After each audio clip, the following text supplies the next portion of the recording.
Fala, meu caro torcedor do Mengão. Tudo certo com você? Vem comigo que hoje as notícias estão daquele jeito. Antes, lembre-se de curtir, compartilhar e se inscrever no nosso canal.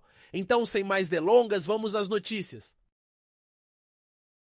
Dados sobre Carrascal estão em destaque. Ele teve a oportunidade de treinar pela primeira vez com os novos companheiros em campo após já ter feito atividades na academia. Também é fundamental discutir a situação do Flamengo, que busca um novo goleiro. Um aspecto relevante é que Matheus Cunha ainda não se transferiu para o Cruzeiro, pois a contratação de um goleiro pelo Flamengo ainda não se concretizou. Um clube da Rússia demonstrou interesse em Matheus Gonçalves, apresentando uma proposta formal ao Flamengo. Quanto a Renier, que está se dirigindo ao Atlético Mineiro, o Flamengo tentou sua contratação, mas não teve êxito, e o jogador permanecerá no Galo.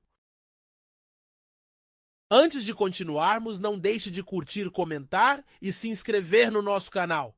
Isso é muito importante, pois fortalece a corrente rubro-negra, fazendo nosso Mengão cada vez maior e mais forte.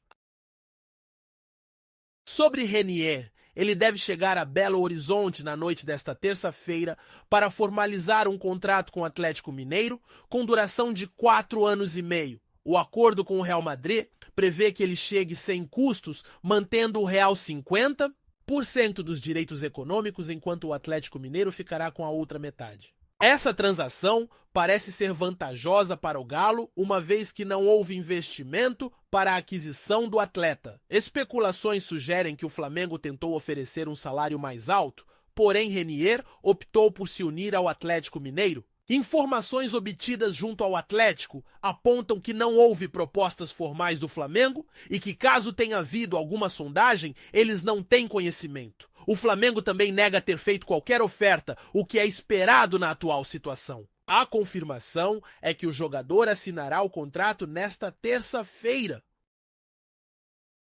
Antes de continuarmos, não deixe de curtir, comentar e se inscrever no nosso canal. Isso é muito importante, pois fortalece a corrente rubro-negra, fazendo nosso Mengão cada vez maior e mais forte. Enquanto isso, o Flamengo continua sua busca por um goleiro. Conversas recentes com o dirigente do Cruzeiro indicaram que Matheus Cunha firmou um pré-contrato com o Cruzeiro para se apresentar em janeiro. Perguntei se houve tentativas de contratar Matheus Cunha imediatamente e a resposta foi que houve um acordo. Mas o BAP voltou atrás, pois o goleiro desejado não poderia ser adquirido neste momento. Fui ao Flamengo e a informação foi confirmada, estão em busca de um goleiro. No entanto, a prioridade é para o final do ano, embora um nome que agrada internamente esteja sendo cogitado. Estão à procura de um goleiro. Perguntei se a intenção é para agora, nesta janela de transferências, ou apenas para o final do ano. Recebi a confirmação de que o interesse é apenas para o fim do ano, mas a busca por um goleiro está em andamento. De acordo com as informações que consegui apurar, um nome que está sendo bastante considerado pela diretoria do Flamengo é o goleiro Gabriel Brazão. Ele tem 24 anos e possui um contrato extenso com o Santos, onde vem se destacando. Originário da base do Cruzeiro, passou por diversas equipes como o Parma da Itália, a equipe sub-20 do Internacional, o Albacete da Espanha, o Real Oviedo Ternana da Itália e o Spal, tendo chegado ao Santos em 2024. Desde o início deste ano, já disputou 31 jogos e realmente vem se destacando, sendo um dos nomes que agradam a diretoria do Flamengo. Contudo, não tenho informações sobre propostas ou negociações. Seria imprudente da minha parte afirmar isso. O que posso afirmar é que ele é um nome bem avaliado no Flamengo. E o clube está de fato em busca de um goleiro? Por que perguntei isso? Porque antes da possível chegada de um atacante, creio que a diretoria deveria priorizar a posição de goleiro, respeitando o trabalho do Rossi, que tem demonstrado oscilações e atualmente é o único disponível. Matheus Cunha, que não considero ter potencial para ser o reserva imediato, vai se transferir para o Cruzeiro em dezembro.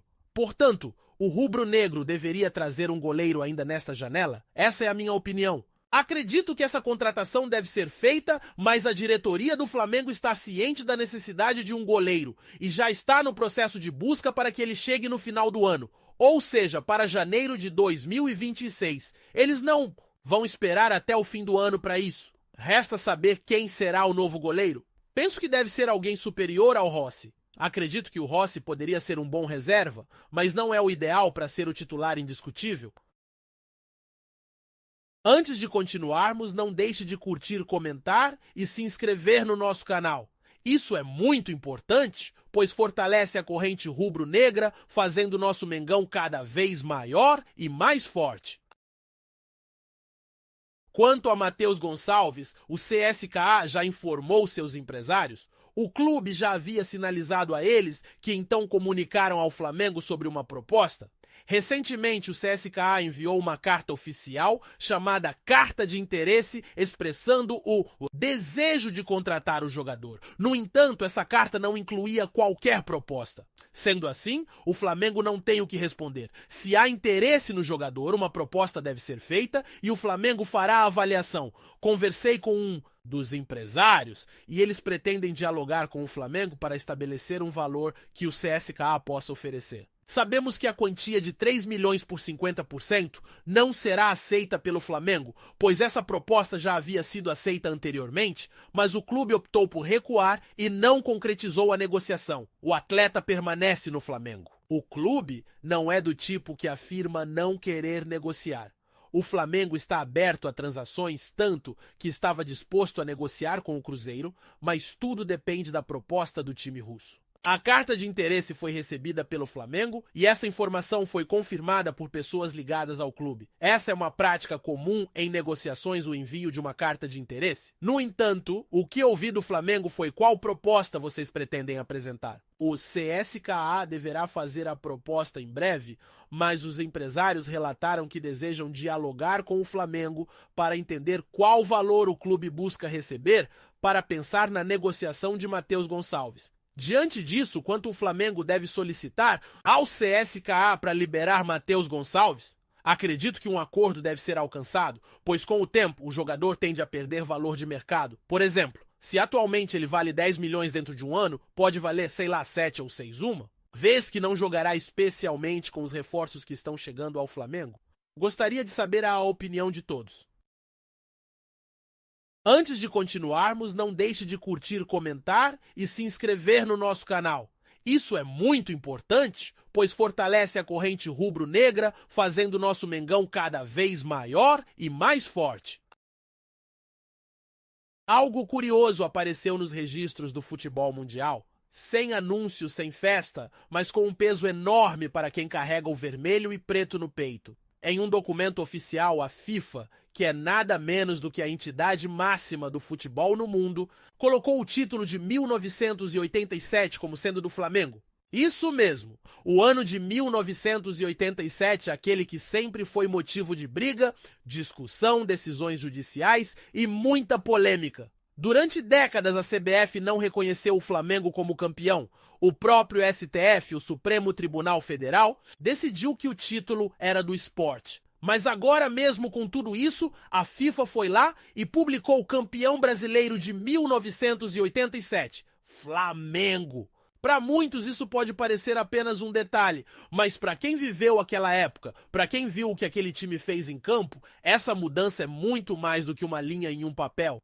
É justiça sendo feita, ainda que tardiamente. O nome do Flamengo agora aparece na lista oficial da FIFA, ao lado dos outros títulos brasileiros do clube. Isso mostra que para o mundo do futebol, o campeão de 1987 é o Mengão. E isso tem um valor simbólico gigante, porque não estamos falando de opinião, estamos falando da maior autoridade do futebol confirmando aquilo que a torcida já sabia há muito tempo. Não importa o que digam a CBF ou a Justiça Brasileira. Quando a FIFA coloca no seu documento oficial que o Flamengo foi o campeão daquele ano, é como se o mundo inteiro dissesse: a história está sendo corrigida. E para o torcedor rubro-negro que nunca aceitou ver aquele título negado, essa é uma vitória que vem com gosto de final de campeonato? Tá lá, escrito, registrado: Flamengo campeão de 1987. agora com o selo da FIFA. Então é isso, meu amigo. Essas foram as notícias do Mengão. Ficamos por aqui. Um forte abraço e saudações rubro-negras.